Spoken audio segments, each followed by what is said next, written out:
ಇವತ್ತು healthy recipe ಹೆಸರು ಕಾಳು ಗ್ರೇವಿ ಹೇಗೆ ಮಾಡೋದು ಅಂತ ತೋರಿಸ್ಕೊಡ್ತಾ ಇದ್ದೀನಿ. ಇದು ಮಾಡೋದು ಹೇಗೆ ಅಂತ ನೋಡೋಣ ಬನ್ನಿ. ಕುಕ್ಕರ್ಗೆ ನಾನಿಲ್ಲಿ ತೊಳೆದಿಟ್ಕೊಂಡಿರೋ ಹೆಸರು ಕಾಳನ್ನ ಸೇರಿಸ್ಕೊತಾ ಇದ್ದೀನಿ. ಈ ಥರ ಮಾಡಿಕೊಡೋದ್ರಿಂದ ಮಕ್ಕಳು ಇಷ್ಟಪಟ್ಟು ತಿಂತಾರೆ.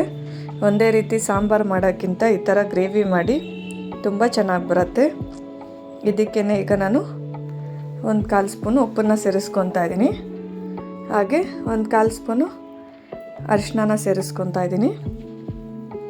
ಈಗ ಇದಕ್ಕೇ ಕಾಳು ಬೇಯಷ್ಟು ನೀರನ್ನು ಸೇರಿಸೋಣ. ಹೀಗೆ ಒಂದು ಸ್ವಲ್ಪ ಬೇಕಾದರೆ ಜಾಸ್ತಿನೇ ಸೇರಿಸ್ಕೊಳ್ಳಿ, ಯಾಕಂದರೆ ನಾವು ಗ್ರೇವಿ ಗಟ್ಟಿಯಾಗಿ ಮಾಡ್ತಾಯಿಲ್ಲ, ಸ್ವಲ್ಪ ನೀರಾಗೆ ಮಾಡ್ಕೊಳ್ಳೋಣ, ಆಗ ತಿನ್ನೋಕ್ಕೂ ಟೇಸ್ಟಾಗಿರುತ್ತೆ. ಈಗ ಕುಕ್ಕರ್ ಲಿಡ್ ಮುಚ್ಚಿ ಒಂದು 3 ವಿಸಿಲ್ ತೊಗೋಬೇಕು. ಈಗ ನೋಡಿ 3 ವಿಸಿಲ್ ಆಗಿದೆ. ನಾನೀಗ ಲಿಡ್ನ ಓಪನ್ ಮಾಡ್ತಾ ಇದ್ದೀನಿ. ನೋಡಿ ಹೆಸರು ಕಾಳೆಲ್ಲ ಎಷ್ಟು ಸಾಫ್ಟಾಗಿ ಬೆಂದಿದೆ. ನಾನಿಲ್ಲಿ ಬೇಳೆ ಏನೂ ಯೂಸ್ ಮಾಡಿಲ್ಲ. ನೋಡಿ ಈ ಥರ ಕಾಳಲ್ಲೇ ಮಾಡ್ತಾ ಇದ್ದೀನಿ. ನೋಡಿ ಇಷ್ಟು ಬೆಂದರೆ ಸಾಕಾಗತ್ತೆ. ಇದಕ್ಕೇ ಈಗ ನಾವು ಒಗ್ಗರಣೆ ಕೊಟ್ಕೊಳ್ಳೋಣ. ಇಲ್ಲಿ ಪ್ಯಾನ್ನ ಕಾಯಕ್ಕೆ ಇಟ್ಕೊಂಡಿದ್ದೀನಿ. ಇದಕ್ಕೇ ಈಗ ಒಂದು 3 ಟೇಬಲ್ ಸ್ಪೂನಷ್ಟು ಎಣ್ಣೆನ ಸೇರಿಸ್ಕೊತಾ ಇದ್ದೀನಿ. ಬೆಳಗ್ಗೆ ಬ್ರೇಕ್ಫಾಸ್ಟ್ಗಂತೂ ತುಂಬ ಈಸಿಯಾಗಿ ಮಾಡ್ಕೋಬೋದು ಈ ಥರ ರೆಸಿಪೀಸು. ದೋಸೆ ಇಟ್ಟಿದ್ರೆ ಈ ಥರ ಕಾಳು ಹಾಕಿ ಜಲ್ದಿಯಾಗಿ ಮಾಡಿಕೊಡ್ಬೋದು, ಬೇಗನೆ ಆಗುತ್ತೆ. ಇದಕ್ಕೇ 1/4 ಸ್ಪೂನಷ್ಟು ಸಾಸಿವೆನ ಸೇರಿಸ್ಕೊತಾ ಇದ್ದೀನಿ. ಹಾಗೆ 1/4 ಸ್ಪೂನಷ್ಟು ಜೀರಿಗೆನೂ ಸೇರಿಸ್ಕೊಳ್ಳೋಣ. ನೋಡಿ ಇದೆಲ್ಲ ಸಿಡಿತಾ ಇದೆ. ಈಗ ಕರಿಬೇವನ್ನ ಸೇರಿಸ್ಕೊತಾ ಇದ್ದೀನಿ. ಹಾಗೆ ಜಜ್ಜಿರೋ ಬೆಳ್ಳುಳ್ಳಿನ ಸೇರಿಸ್ಕೊಂಡಿದ್ದೀನಿ. ಇಲ್ಲಿ ಬ್ಯಾಡಗಿ ಮೆಣಸಿನ್ಕಾಯಿ 1-2 ಹಾಕ್ಕೊಂಡಿದ್ದೀನಿ. ಈಗೆಲ್ಲ ಚೆನ್ನಾಗಿ ಫ್ರೈ ಮಾಡ್ಕೊಳ್ಳೋಣ. ನೀವು ಬೇಕಾದರೆ ಶುಂಠಿ ಬೆಳ್ಳುಳ್ಳಿ ಪೇಸ್ಟ್ ಇದ್ದರೂ ಸೇರಿಸ್ಕೋಬೋದು. ಇದಕ್ಕೇ ಒಂದು ಸ್ವಲ್ಪ ಹಿಂಗನ್ನು ಹಾಕ್ಕೊತಾ ಇದ್ದೀನಿ. ಇದು ಆಪ್ಷನಲ್ಲು, ಬೇಕಾದರೆ ಹಾಕ್ಕೊಳ್ಳಿ, ಇಲ್ದಿದ್ರೆ ಸ್ಕಿಪ್ ಮಾಡಿ.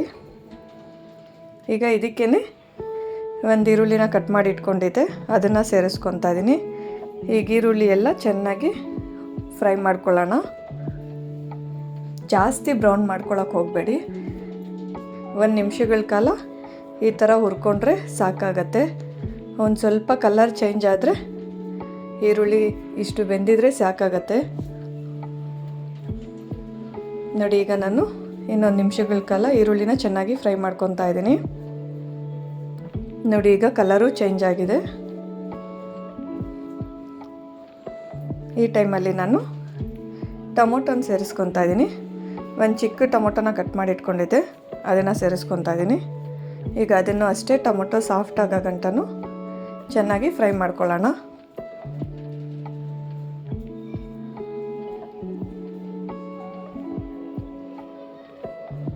ನೋಡಿ ಈಗ ಟೊಮೊಟೊ ಸಾಫ್ಟಾಗಿ ಬೇಯೋದಕ್ಕೆ ಒಂದು ಸ್ವಲ್ಪ ಉಪ್ಪನ್ನ ಸೇರಿಸ್ಕೊತಾ ಇದ್ದೀನಿ.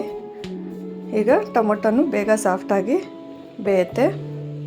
ನಾವು ಆಲ್ರೆಡಿ ಕಾಳು ಬೇಯೋಕ್ಕೂ ಉಪ್ಪು ಹಾಕ್ಕೊಂಡಿದ್ದೀವಿ, ಇದಕ್ಕೆ ನೋಡಿಕೊಂಡು ಸೇರಿಸ್ಕೊಳ್ಳಿ. ಈಗ ಲಿಡ್ ಮುಚ್ಚಿ 1 ನಿಮಿಷಗಳ ಕಾಲ ಬೇಯಿಸ್ಕೊಳ್ಳೋಣ. ಟೊಮೊಟೊ ಎಲ್ಲ ಸಾಫ್ಟಾಗಿ ಬೇಯಬೇಕು. ನೋಡಿ 1 ನಿಮಿಷಗಳ ಕಾಲ ಬೇಯಿಸ್ಕೊಂಡಿದ್ದೀನಿ. ಈಗ ಟೊಮೊಟೊ ಎಲ್ಲ ಚೆನ್ನಾಗಿ ಸಾಫ್ಟ್ ಆಗ್ತಾ ಬರ್ತಾ ಇದೆ.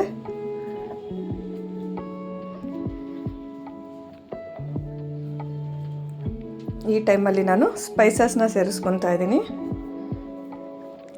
ಚಿಲ್ಲಿ ಪೌಡ್ರನ್ನ ಸೇರಿಸ್ಕೊತಾ ಇದ್ದೀನಿ 1 ಟೇಬಲ್ ಸ್ಪೂನಷ್ಟು. ಹಾಗೆ ಧನಿಯಾ ಪುಡಿನ ಸೇರಿಸ್ಕೊತಾ ಇದ್ದೀನಿ. ಇದನ್ನೆಲ್ಲ ಚೆನ್ನಾಗಿ ಫ್ರೈ ಮಾಡ್ಕೊಳ್ಳೋಣ. ನಾನಿಲ್ಲಿ ಫ್ರೈ ಮಾಡಿಕೊಂಡು ಬೆಂದಿರೋ ಕಾಳನ್ನ ಸೇರಿಸ್ಕೊಂಡಿದ್ದೀನಿ. ಸಾರಿ, ಆ ವಿಡಿಯೋ ಸ್ಕಿಪ್ ಆಗೋಗಿದೆ.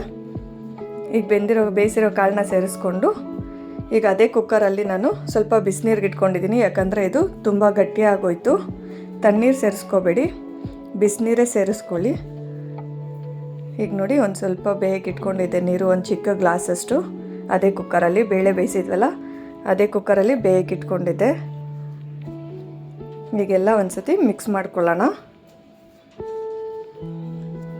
ಉಪ್ಪು ನೋಡಿಕೊಂಡು ಸೇರಿಸ್ಕೊಳ್ಳಿ, ಯಾಕಂದರೆ ನಾವು 2 ಸತಿ ಸೇರಿಸ್ಕೊಂಡಿದ್ದೀವಲ್ವ.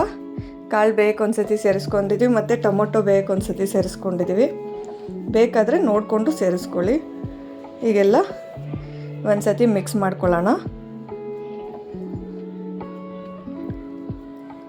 1 ನಿಮಿಷಗಳ ಕಾಲ ಕುದಿಯೋಕ್ಕೆ ಬಿಡೋಣ ಇದನ್ನು. ಈಗ ನೋಡಿ ಲಾಸ್ಟಲ್ಲಿ ಕೊತ್ತಂಬರಿನ ಸೇರಿಸ್ಕೊತಾ ಇದ್ದೀನಿ. ನೋಡಿ ಎಷ್ಟು ಸುಲಭವಾಗಿ ಮಾಡ್ಕೋಬೋದು, ತುಂಬ ಈಸಿ ಮಾಡ್ಕೊಳ್ಳೋದಕ್ಕೆ. ಖಂಡಿತ ಟ್ರೈ ಮಾಡಿ ನೋಡಿ, ತುಂಬ ಟೇಸ್ಟಿಯಾಗಿ ಬರುತ್ತೆ. ಈ ವಿಡಿಯೋ ಇಷ್ಟ ಆಗಿದರೆ ಲೈಕ್ ಮಾಡಿ, ಹಾಗೆ ನನ್ನ ಚಾನಲ್ನ ಸಬ್ಸ್ಕ್ರೈಬ್ ಮಾಡ್ಕೊಳ್ಳಿ.